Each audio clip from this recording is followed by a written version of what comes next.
So good morning all. Today we will start with the next topic from the model 2, that is TCP segment and TCP connection establishment. In the previous lecture we have studied the stream delivery and how the reliable stream delivery can be transferred. Now in this lecture we are going to study the TCP protocol and the segment and the connection establishment. So before going to the lecture, today's thought: if you don't fail sometime, you are not being ambitious enough. The Sundar Pichai, the CEO of Alphabet and Google. So very nice thought he has written. So when you are up for achieving something, you might not know the path to achieve it, and you may fail. And you may fail several times before achieving the success. If you don't fail many times, you are trying as hard as you should have. The more you fail, the more ways of not achieving a goal you discover. Okay, so let's go back to the work. Now in the TCP IP protocol suite, exactly where this TCP protocol located, so you can see the application layer, and in the transport layer there is a TCP protocol. So the TCP protocol includes into the transport layer.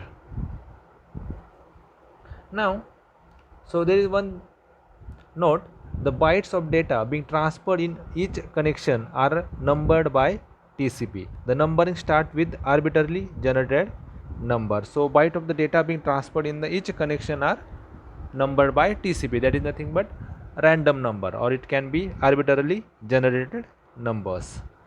So suppose a TCP connection is transferring a file of 5000 bytes. The first byte is numbered 10,001. What are the sequence number for each segment if data are sent in a 5 segments? So each carrying 1000 bytes. So there is a solution. The following show the sequence number of each byte. Suppose the segment 1 sent the sequence number 10,001, ranges up to 10,000 to 11,000. So sequence number till 11,001, range is 11,001 to 12,000. For the sequence number 3, 4 and 5, similarly there will be the ranges of that sequence. Okay. So next note: the value in the sequence number field of a segment define the number of assigned to the first data byte contained in that segment. Okay, so the value in the sequence number field of a segment define the number assigned to the first data byte contained in that segment. So whatever the data contained in that segment, that number indicate the first byte of that data. Okay. And the third note: the value of the acknowledgement field is a segment define the number of the next byte a party expect to receive, right? So it is nothing but what? It is nothing but the number that the next packet want to receive the next byte. Okay, the acknowledgement number is a cumulative.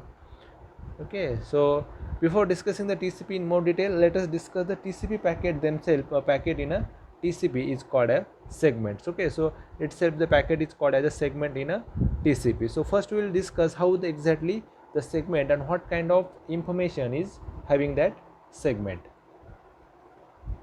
Okay, so in this topic we are discussing format, encapsulation. Okay, so let's go to the TCP segment format first.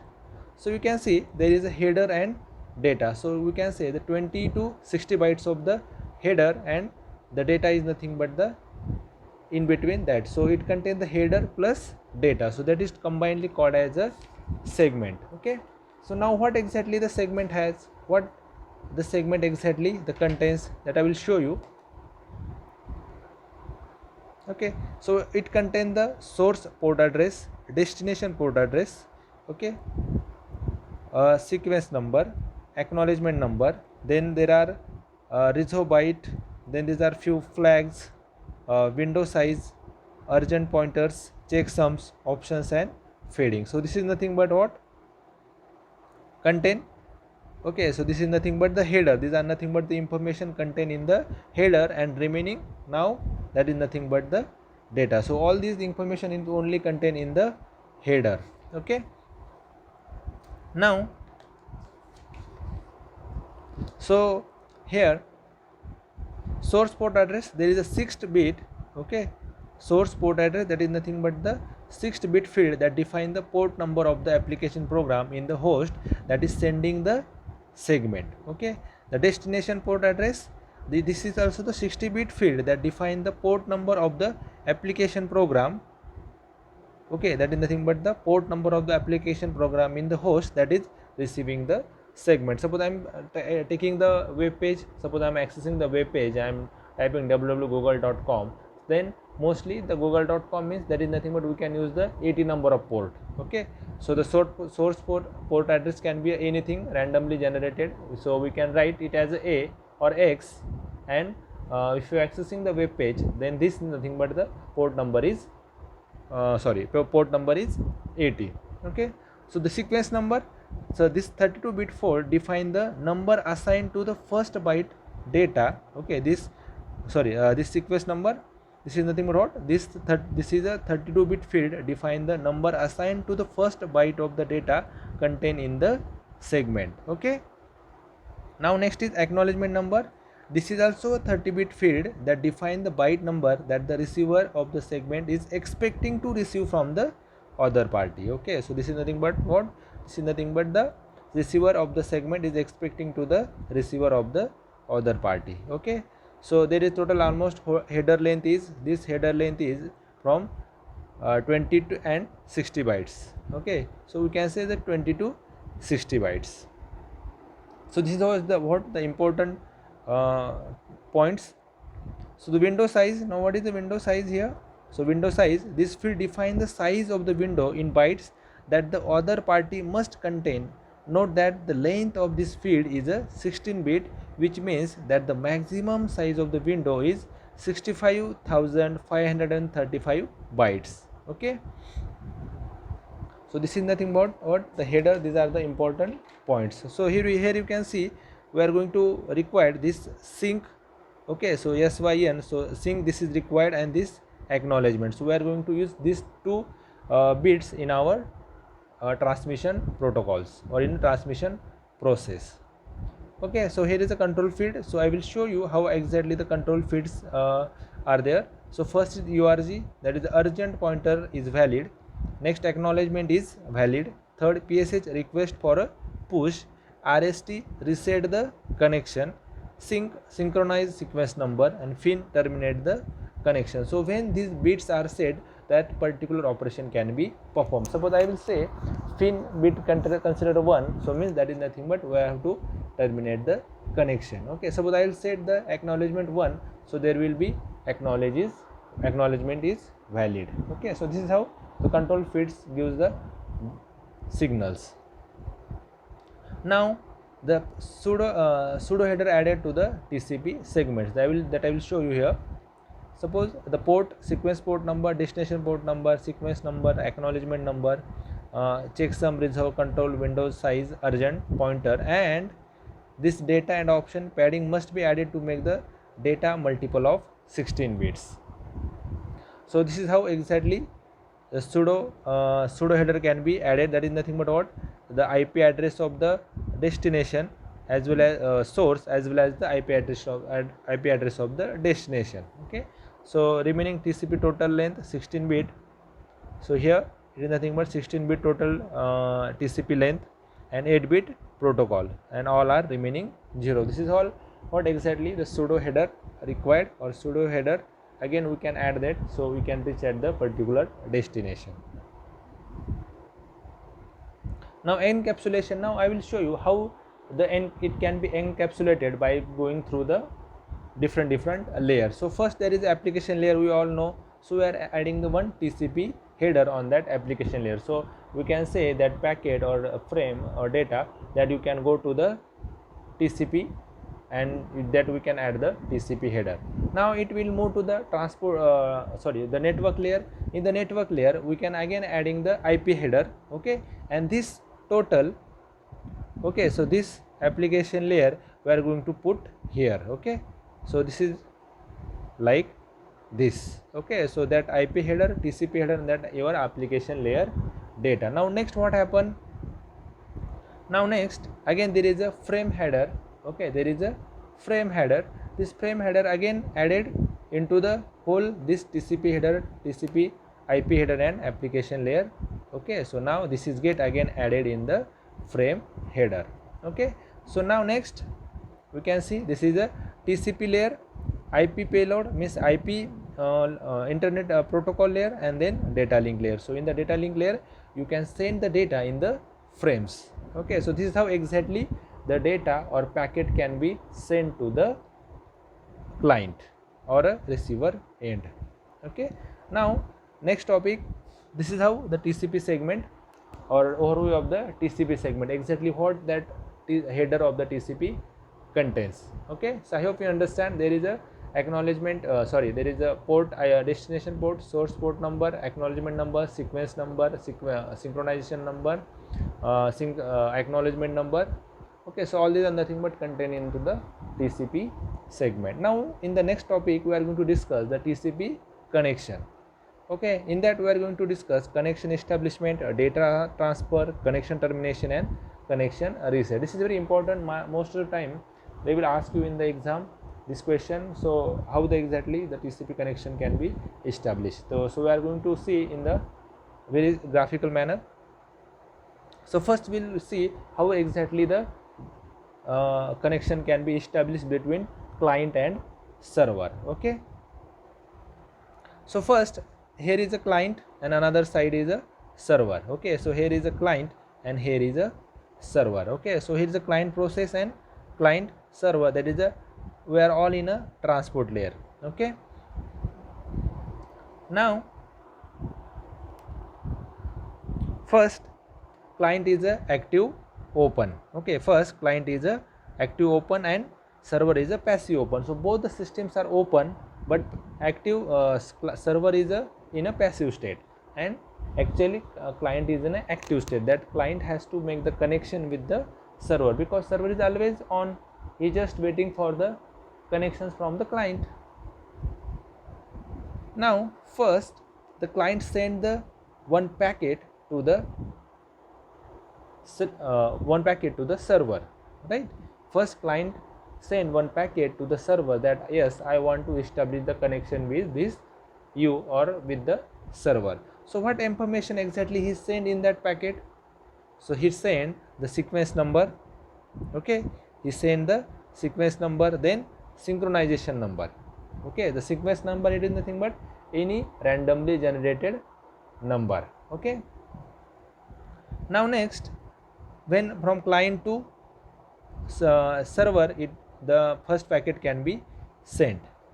Now again from the client, again from the server to client, he reply with the another packet, right? He reply with the another packet to the client. Server is said, yes, I have received your packet and I am sending you the acknowledgement. So how exactly it happens? Now again the server is having his own sequence number, right? So again with own sequence number, he can send the acknowledgement with 8001. He is not sending the same number with the sequence. Okay, he is not sending the same sequence number. Here is 8000 and here is 8001. Okay, so it send the next sequence number. Okay, now there is a window size is R window, that is nothing but 5000. So this is nothing but sync plus acknowledgement. It will send the synchronization plus acknowledgement. You can see here is only a sync. Okay, there is only a sync flag is 1, but here also the sync plus acknowledgement. So in the same structure he said, yes, I have received your acknowledgement. So one more thing, into the from client to receiver, client to server, there is one more thing he can send that is not mentioned here, that is a window size. So he send, I have 12,000 of window size, or 12,000 of byte is window size. Okay, so means what? I have the capacity that I can store the 12,000 of bytes. Okay, so there is again one column, so he can again having that window size is 12,000 and he is having the packet size is the 1200, means I can receive the 1200 of bits at a time. Suppose there is, okay, the now the client said, yes, I have the packet size or buffer size is almost 12,000. So client server can send the 12,000 bits at the same time, but at the network it cannot flow the 12,000 bits at a time. So we can send the data in a 1200 of bits. Okay, so there is almost 10 packets, so 1200 into 10 is equal to 12,000. So in the 1200, 10 packets he can send to the client. Okay, and now next what happened? Now yes, client says, client receive the acknowledgement here. Okay, client receive the acknowledgement here. Now what the client does? Okay, now what client does? Client again send to the server, yes, I have received again your acknowledgement, and he send the acknowledgement number 50,001. Okay, and sequence number, same sequence number he is sending here.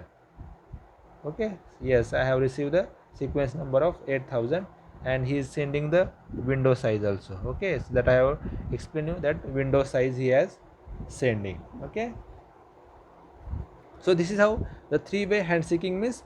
In the three connection there is a establishment, or three packets there is a establishment of connection. Keep in mind there is no exchange of data till now.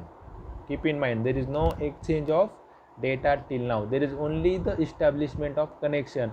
Afterwards there is a data transfer begin. Okay, now there is one more note.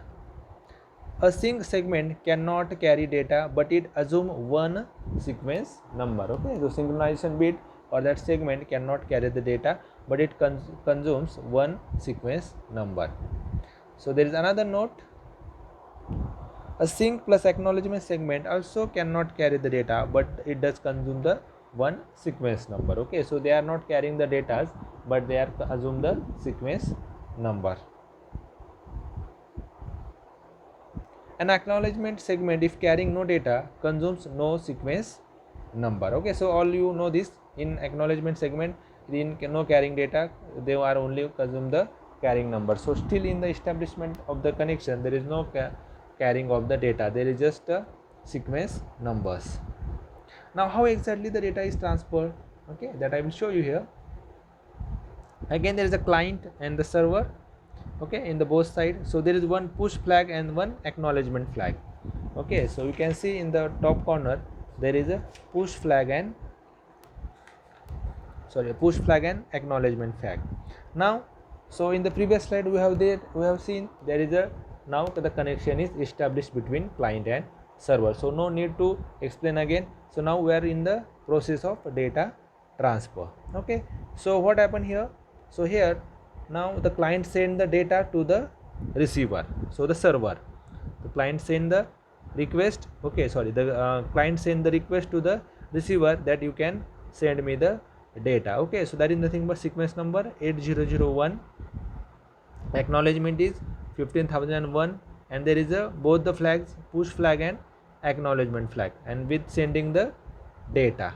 Okay, so here we can sending the data with this to the server. This I want this information, suppose I want to access the web page, so I am typing www.google.com.